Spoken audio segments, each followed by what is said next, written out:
Good morning, welcome back. My today's topic is what did liberal nationalism stand for? हमने हमारे previous video में ये देखा था कि किस तरीके से एरिस्टोक्रेटिक और मिडिल क्लास के जो लोग थे उनके फीचर्स बताए गए हैं, वो मैंने प्रीवियस वीडियो में समझाया था। और हमने ये भी देखा कि किस तरीके से पॉलिटिकल पार्टीज इमर्ज होने लग गई। मतलब जो वर्किंग क्लास के लोग थे वो धीरे धीरे कैसे इंडस्ट्रियलिस्ट बने, प्रोफेशनल्स बने और किस तरीके से उन्होंने एजुकेशन लेना चालू किया, अपने बच्चों को एजुकेशन देना चालू किया। और उसकी वजह से क्या हुआ, उनको एक चीज समझ में आ गई कि ये जो प्रिविलेजेस बाय बर्थ दिए जा रहे हैं वो पूरी तरीके से गलत है ना। इन लोगों को लिबरल बोला गया जिनकी सोच खुली सोच थी और वो लोगों को भी ये चीज समझा रहे थे। तो आज हम ऐसे ही कुछ लिबरल्स के बारे में पढ़ने वाले हैं जो कि एजुकेटेड मिडिल क्लास से ही इंडस्ट्रियलिस्ट बने, मतलब जिनके पास पैसा अब आ चुका था। ठीक है, क्या सोचते थे वो लोग, चलिए देखते हैं। The term liberalism derives from the Latin word liber meaning free। देखिए, हम बोलते हैं ना free, it means by one get one free. नहीं, यहाँ पर फ्री मतलब कुछ जो फाउंडेशंस बनाई गई हैं, है ना, उन फाउंडेशन से फ्री होने के बारे में यहाँ पर बोला गया है। जैसे कि मोनार्की सिस्टम है तो मोनार्की सिस्टम से फ्री होने के लिए यहाँ पर बोला गया है। फ्रीडम चाह रहे हैं ये लोग। ये फ्री जो वर्ड है वो एक्चुअल देखा जाए तो फ्रीडम के लिए यहाँ पर यूज किया गया है ना। तो लिबरल वर्ड से बनता है लिबरलिज्म, एक आइडियोलॉजी। ठीक है, और उस आइडियोलॉजी का जो वर्ड है लिबर, उसका मतलब है फ्री, तो freedom. The liberals wanted to establish a nation state on parliamentary principles, a contribution, freedom of the press and freedom of associations. अच्छा, जिन लोगों की विचारधारा ये थी कि हमें फ्रीडम चाहिए, हमें एक पर्टिकुलर नेशन चाहिए, हमें एक पर्टिकुलर स्टेट चाहिए, हमें फ्रीडम चाहिए कि प्रेस मतलब मीडिया जो है ना, जैसे पहले के जमाने में इतना फास्ट मीडिया तो नहीं था जितना कि आज के जमाने में है, बट लोगों को न्यूज़पेपर में या अपने आर्टिकल्स में या मैगजीन में या कोई पैम्पलेट्स के ऊपर जो अपने विचार थे उनको लिखने का अधिकार नहीं था राजा के खिलाफ। मतलब राजा के खिलाफ आप कुछ भी नहीं लिख सकते हो, तो वो फ्रीडम भी ये लोग चाह रहे थे, क्योंकि मोनार्की सिस्टम को खत्म करना है तो राजा के खिलाफ तो लिखना ही पड़ेगा। तो इनको फ्रीडम चाहिए था प्रेस का, इनको फ्रीडम चाहिए था एसोसिएशंस का, मतलब कि जो सेम ग्रुप के लोग हैं वो पहले एक नहीं हो सकते थे। जैसे मान लीजिए कि मैं कोई बिजनेस करती हूँ, ठीक है, मैं क्लोथ का बिजनेस करती हूँ, तो जैसे बटन है या सुई धागे हैं या मशीनरीज है, तो भाई इन सब से तो मुझे कनेक्टेड रहना पड़ेगा ना। मैं कैसे नहीं तो मेरी शॉप को चलाऊंगी, कैसे मैं शर्ट बनाऊंगी, कैसे कपड़े बनाऊंगी, है ना। तो ऐसे में एसोसिएशन का यहाँ पर कोई फ्रीडम था ही नहीं। तो यहाँ पर उनको इस तरीके का फ्रीडम भी चाहिए था कि हम मिलजुल के काम कर सके, हम एक एसोसिएशन में काम कर सके, कंट्रीब्यूशन चाहिए था इनको। तो ऐसे जो विचारधारा के लोग थे इनको क्या बोला गया, लिबरल्स बोला गया। और ये क्या एस्टैब्लिश करना चाह रहे थे, एक ऐसा नेशन एस्टैब्लिश करना चाह रहे थे जो पार्लियामेंट्री प्रिंसिपल पे काम करे, ना कि मोनार्की सिस्टम पे। आई होप ये क्लियर हो गया होगा। तो चलिए, क्या आइडियाज थे इन लिबरल्स के। The idea supported by the liberal, इनकी जो आइडियाज थे ना उनको तीन कैटेगरी के अंदर मैंने कैटेगराइज किया है। पहला है पॉलिटिकल आइडियाज, दूसरा है सोशल आइडियाज और तीसरा होगा इकोनॉमिक आइडियाज। चलिए देखते हैं पॉलिटिकल आइडियाज में वो लोग क्या डिमांड कर रहे थे। The liberals emphasized the concept of government by consent। पता है कंसेंट वर्ड मतलब क्या, कि खुद की इच्छा से, मतलब कि वो इस तरीके की गवर्नमेंट बनाने पे जोर दे रहे थे जो इच्छा से चुनी गई हो। जैसे पब्लिक चुनती है ना गवर्नमेंट, तो पब्लिक की इच्छा से गवर्नमेंट आती है ना। सिर्फ राजा के हिसाब से गवर्नमेंट नहीं आएगी या राजा ही एक होल एंड सोल है, वो चीज नहीं होनी चाहिए। गवर्नमेंट हो बट वो किसकी इच्छा से हो, पब्लिक की इच्छा से। तो ऐसी गवर्नमेंट वो चाह रहे थे, प्रभाव ऐसी गवर्नमेंट का उनको चाहिए था। Second, They wanted to create a nation state on parliamentary principle. Same point आ रहा है, a constitution, freedom of the press and the freedom of the association. Second चीज भाई गवर्नमेंट जनता के हिसाब से बनाना चाह रहे थे. दूसरी चीज क्या चाह रहे थे, वो एक ऐसा नेशन एस्टेब्लिश करना चाह रहे थे जो पार्लियामेंट्री प्रिंसिपल पे चलता हो, जैसे कि अ कॉन्स्टिट्यूशन. देखिए गवर्नमेंट तो आती जाती रहती है ना, है ना, गवर्नमेंट हर 5 साल में बदलती रहती है, बट कॉन्स्टिट्यूशन नहीं बदलता है. कॉन्स्टिट्यूशन वही रहता है और गवर्नमेंट को उस कॉन्स्टिट्यूशन के अकॉर्डिंग ही काम करना पड़ता है, चाहे कोई भी गवर्नमेंट आ जाए. तो ऐसे कुछ नियम ये लोग फिक्स करना चाह रहे थे संविधान के नाम पे कि ये तो होंगे ही होंगे, चाहे कोई भी गवर्नमेंट आए या जाए, हर गवर्नमेंट को उसी दायरे में कॉन्स्टिट्यूशन के काम करना पड़ेगा. सेकेंडली सेम चीज फ्रीडम ऑफ द प्रेस चाहिए था और साथ ही साथ में फ्रीडम ऑफ द एसोसिएशन, मिलजुल के काम करने वाला एक एसोसिएशन भी चाहिए था. I hope second point is clear. The liberals emphasis on, emphasis मतलब क्या, ये देखिए वर्ड बार बार आ रहा है, जोर डालना, दबाव डालना. किस पे दबाव डाल रहे थे, ये किस पॉइंट पे दबाव डाल रहे थे कि formation of assemblies based on the universal suffrage. Universal suffrage, suffrage मतलब क्या, द राइट टू वोट. किसी व्यक्ति को जब अधिकार दिया जाता है वोटिंग का, तो उस वोटिंग राइट के लिए यहाँ पर वर्ड यूज किया गया है सफरेज. यूनिवर्सल सफरेज का अधिकार होना, ठीक है, मतलब वोटिंग का अधिकार होना. तो यहाँ पर क्या लिबरल क्या सोचते थे कि ना वोटिंग के जरिए कुछ लोगों को इलेक्ट कर लिया जाए और उन इलेक्टेड लोगों से फॉर्मेशन किया जाए कुछ असेंबली का, ताकि डिसीजंस लिए जा सके, है ना. जैसे अपने यहाँ पर लोकसभा, राज्यसभा, फिर मैं अगर स्टेट की बात करूँ तो लेजिस्लेटिव असेंबलीज हैं, काउंसिल्स हैं. तो उस तरीके से ये चाह रहे थे कि इलेक्टेड मेंबर्स हो वोटिंग के थ्रू, है ना, और वो क्या करे, फॉर्मेट करे व्हाट, असेंबली को. क्लियर. चलिए, तो ये पॉलिटिकल आइडियाज का third point. Fourth, they were supporters of the equality before law. वो सपोर्ट करते थे इस आइडिया को कि कानून की नजर में सभी एक है, चाहे वो बड़ा हो, अमीर हो, गरीब हो, तो सभी के लिए जो कानून है वो इक्वल होना चाहिए. तो ये कुछ पॉलिटिकल आइडियाज थे जो लिबरल फॉलो करते थे. सोशल आइडियाज में क्या सोचते थे, सोसाइटी को लेकर वो क्या सोचते थे. The liberalism stressed on the abolition of serfdom or bonded labours. क्या मतलब है सर्वडम, मतलब क्या, मैंने बताया था दास प्रथा जो शुरू से चली आ रही थी. तो लिबरल्स जो थे वो सोचते थे कि सब इक्वल है ना. तो ये जो दास प्रथा है उसको पूरी तरीके से क्या करना चाहिए, खत्म करना चाहिए. Secondly, they demanded that the woman should be given political rights. उन्होंने ये भी डिमांड करा कि वुमन को भी पॉलिटिकल राइट्स मिलने चाहिए. अगर आपको 9th की फ्रेंच रेवोल्यूशन लेसन याद है तो आपको याद आ जाएगा किस तरीके से वुमन स्ट्रगल कर रही थी, वो भी पॉलिटिकल पार्टीज में आना चाह रही थी, बट लोगों ने सिर्फ मेल को लेकर ये राइट दिया था, है ना. तो यहाँ पर लिबरल्स ये सोच रहे थे कि वुमन को भी क्या मिलना चाहिए, वो राइट मिलना चाहिए. चलिए अब देखते हैं इकोनॉमिकल आइडियाज के. Third sphere, economic sphere. First point, liberalism stood for the freedom of market and the abolition of state-imposed restrictions on the movement of goods and capital.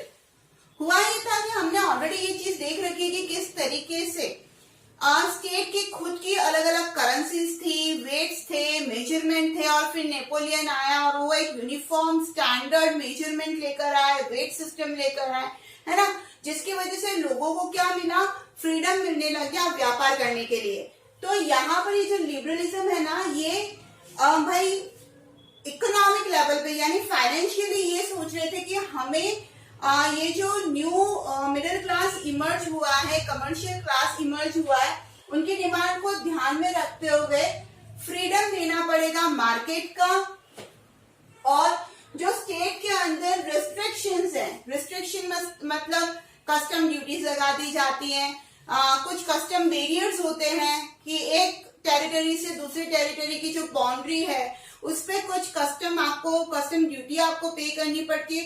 तो ये जो सारे रिस्ट्रिक्शंस है उनको खत्म करना चाहिए ताकि आसानी से गुड्स एंड कैपिटल का एक्सचेंज हो सके। ठीक है, तो ये लिबरलिज्म सोचते थे। अब क्या हुआ, जैसे ना आपके बुक के अंदर भी दे रखा है कि हैम्बर्ग और न्यूरमबर्ग है ना, दो नाम दिए गए हैं कि यहाँ से हैम्बर्ग से वहां तक न्यूरमबर्ग तक पहुंचने के लिए भी बीच में आपको 11 कस्टम ड्यूटीज देनी पड़ेगी, कस्टम बैरियर्स आपको क्रॉस करने पड़ेंगे। तो भाई इतना पैसा अगर कस्टम बैरियर में लग जाएगा या ड्यूटी पे करने में लग जाएगा तो बंदा वहां जाते जाते प्रॉफिट क्या कमाएगा, है ना। तो ये चीज बहुत भारी पड़ती थी। फिर मेजरमेंट भी अलग थे, वेट अलग था, स्टैंडर्ड यूनिफॉर्म मेथड था ही नहीं, स्टैंडर्ड वेट सिस्टम था ही नहीं। तो क्या हुआ, लोगों को दिक्कत होने लगी। आपके बुक के अंदर एक वर्ड और आया है इले, है ना। अब इले क्या है, एक मेजरमेंट यूनिट है, क्लॉथ को मेजर करने के लिए यूज किया जाता है, बट अलग अलग टेरिटरी के अंदर उसका जो मेजरमेंट सिस्टम था वो पूरी तरीके से अलग था। तो यहाँ पर लॉस के चांसेस बढ़ जाते थे। तो जो व्यापारी थे वो बहुत परेशान थे और लिबरल उनके लिए भी काम करना चाह रहे थे। Each region had its own currency, weight and measurement. जैसे कि मैंने बताया कि करेंसी अलग थी, ठीक है, वेट अलग थे और मेजरमेंट्स भी क्या थे, अलग थे। This was obstacle for the growth of new commercial classes. Naturally, अगर ना कोई बिजनेसमैन है तो वो सिर्फ अपनी टेरिटरी में बिजनेस करना पसंद करेगा क्या? नहीं, वो क्या सोचेगा कि मेरा प्रोडक्शन मैं इतना कर रहा हूँ तो मेरा जो माल है वो दूसरी टेरिटरी के अंदर भी जाए ताकि मुझे क्या मिले, प्रॉफिट मिले। बट वहां की करेंसी अलग है, वहां का वेट सिस्टम अलग है, वहां का मेजरमेंट अलग है, फिर इतनी कस्टम ड्यूटीज है बीच में। तो क्या होता था, वो उनको अड़चने लगती थी और वो ये सोचते थे कि इन अड़चनों को खत्म होना चाहिए। तो एक स्टेप लिया गया। इन 1834 अ कस्टम यूनियन, जिसके लिए वर्ड यूज किया गया है जोल्वेरियन, was formed at the initiative of Prussia and joined by most of the German state. अब ये 1 मार्क क्वेश्चन भी पूछा जाता है तो बहुत इंपॉर्टेंट है, वापस सुनिए। जोल्वेरियन जो ग्रुप बनाया गया, एक कस्टम यूनियन का ग्रुप भी बना दिया गया और उसकी शुरुआत किसने करी, प्रुशिया ने, कि हम क्या करते, बिजनेस भाई करना है तो हमें यूनिफॉर्मिलिटी तो लानी ही पड़ेगी। तो हम क्या करेंगे भाई कि जो सारे करेंसीज हैं या वेट सिस्टम है, मेजरमेंट सिस्टम है, उसको थोड़ा सा मॉडिफाई कर देना चाहिए, हमें एक अच्छा वाला सिस्टम निकालना चाहिए। जैसे कि मैं बोलती हूँ कि मैं राजस्थान की हूँ, ठीक है, बट मुझे व्यापार करना है गुजरात में, गुजरात की करेंसी भी अलग है, मेजरमेंट भी अलग है, वेट सिस्टम भी अलग है, तो मुझे तो प्रॉब्लम होगा ना। मैं सोचूंगी नहीं यार, एमपी का सेम है, करेंसी भी सेम है, भाई वेट और मेजरमेंट भी सेम है, तो मैं एमपी में ही बिजनेस कर लूं। बट क्योंकि मैं प्रोडक्शन अगर बहुत ज्यादा कर रही हूँ किसी भी चीज का, तो मुझे ये लगता है कि नहीं, अगर गुजरात के अंदर ये बैरियर्स हट जाए ना, ये ऑब्स्टिकल हट जाए ना, तो मैं गुजरात में भी अपना बिजनेस एक्सपैंड करूंगी, तो प्रॉफिट ज्यादा होगा नेचुरली। तो ये चीजें ऑब्स्टिकल लगती थी, तो एक यूनिफॉर्म सिस्टम निकाला गया जिसको जोल्वेरिन कस्टम यूनियन निकाला गया, जिसको जोल्वेरिन के नाम से जाना गया। इसकी शुरुआत प्रुशिया ने करी और धीरे धीरे जर्मन के सारे स्टेट उसके अंदर इन्वॉल्व होने लग गए। मतलब एक ही सिस्टम पूरे जर्मन में अब चलने लग जाएगा। The union एबोलिश्ड tariff barriers. इस यूनियन ने सबसे पहला काम क्या किया, जो सीमा पर जो बैरियर्स थे, बैरियर्स मतलब क्या, जो एक माल एक जगह से दूसरी जगह लाया जाता है तो आपको ड्यूटी पे करनी है, शुल्क देना पड़ता है, पैसे देने पड़ते हैं, तो उसको थोड़ा खत्म किया, टैरिफ बैरियर्स को खत्म किया and reduce the number of currencies from over 30 to 2। 30 types की जो करेंसीज चलती थी आसपास के एरिया में, है ना, तो वो 30 से 2 करेंसी पे आ गए। मतलब एक्सचेंज कितना आसान हो जाएगा। अब आप सोचिए, हम इंडिया में रहते हैं, राजस्थान में अगर अलग करेंसी है, मुंबई में अलग है, गुजरात में अलग है, एमपी में अलग है ना, तमिलनाडु में अलग है, कितना प्रॉब्लम होगा। बट अगर करेंसी एक ही चल रही है तो फटाफट क्या हो जाता है, बिजनेस हो जाता है, ऑनलाइन बिजनेस भी आसान हो जाता है। अदरवाइज करेंसी एक्सचेंज करवाना अपने आप में बहुत टफ जॉब होता है। तो 30 से 2 पर आ गए, जिसकी वजह से काफी सहूलियत कमर्शियल क्लास के जो लोग थे उनको मिलने लग गई। फिर the creation of a network of railway further stimulated mobility, harnessing economic interest to the national unification. Thus, liberalism is closely related to the economic nationalism. अब क्या हुआ, धीरे धीरे जो नेटवर्क रेलवेज, मतलब जैसे जैसे नेटवर्क रेलवेज बढ़ता गया, उसने क्या किया, फाइनेंशियली मतलब बिजनेस क्लास के जो लोग थे ना उनको बहुत ज्यादा सपोर्ट किया। अब जैसे जैसे नेटवर्क बढ़ता गया वैसे वैसे व्यापार भी क्या हुआ, बढ़ता गया। और जैसे जैसे व्यापार बढ़ने लग गया ना, मतलब मैं बोल सकती हूँ कि रेलवेज की वजह से बिजनेस को गति मिल गई, मोबिलिटी मिल गई।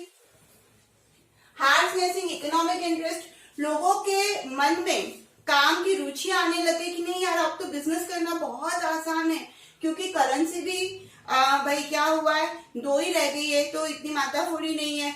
और सेकेंडली यहाँ पर वेट और मेजरमेंट भी अब इक्वल होने लग गया है, तो बिजनेस में क्या हुआ, लोगों की रुचि बढ़ने लगे, काम करने के लिए लोग आगे आने लग गए। और ये जो था ना, ये सारी चीजें एक नेशनल यूनिफिकेशन की तरफ ले जा रही थी।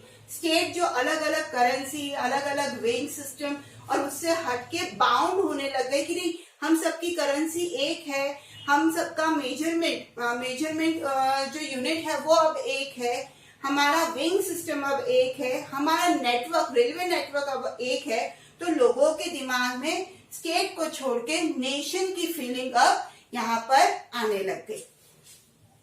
10 और इसीलिए बोला जाता है कि liberalism is closely related to economic nationalism, और इसीलिए लिबरलिज्म क्या करता है, इकोनॉमिक नेशनलिज्म से क्लोजली जुड़ा हुआ है, ये बोला जाता था।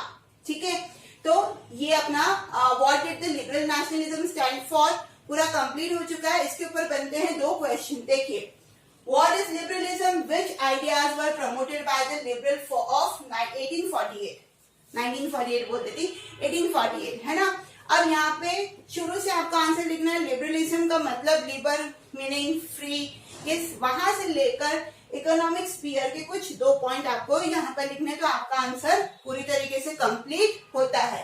बट एक क्वेश्चन सिर्फ इकोनॉमिक स्फीयर पे भी आता है, how did liberalism give rise to economic nationalism, तो आपको सिर्फ 3rd पॉइंट यहाँ पर लिखना है।